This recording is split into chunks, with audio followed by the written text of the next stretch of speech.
The book Peak is a novel by Roland Smith about the physical and emotional trials of a 14-year-old boy. Standing at the base of the mountain is Peak Marcello and his father Joshua Wood, who is a professional rock and mountain climber. Peak is an adventurous teenager, and it is not surprising that it led him here to Nepal.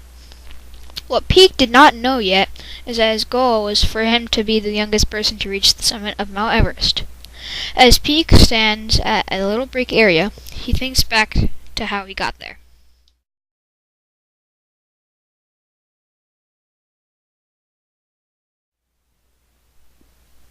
Peak lives in New York City with his mother.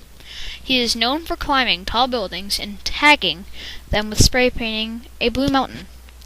Peak has decided to tag the Woolworth building, his sixth in New York City.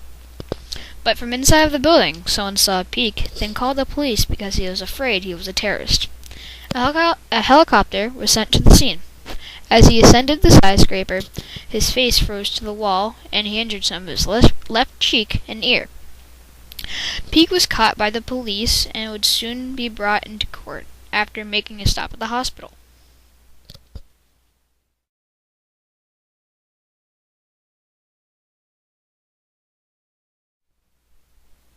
After Peak was stitched and bandaged, he was then sent to court. The city saw Peak as a bad influence, and someone had died trying to do the same thing. The judge gave him two choices. He could spend his time in jail or go live with his birth father, Joshua Wood, in Tibet. He chose to live with his dad. Peak lived with his mother for most of his life, but his father had shown up at court to take Peak away so that things in New York City could cool down for a while. What Peak did not know that instead of staying in Tibet, they were going to travel to Nepal and climb Mount Everest.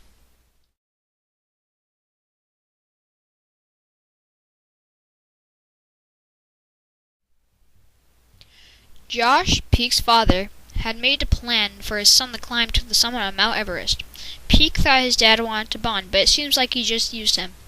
Peak would be the youngest to reach the summit, meaning Josh's mountain climbing business would become famous. At base camp, Peak met Sinjo and his grandfather Zopa.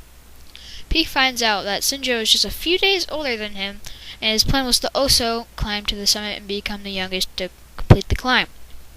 He and his family could use the money to go to school like other kids and not live the life of a Sherpa anymore. Peak also finds out that Sinjo's father died saving Josh's life during a climbing expedition. Peak wonders if he should reach the top first for his father or if Sinjo deserves a chance of a new life.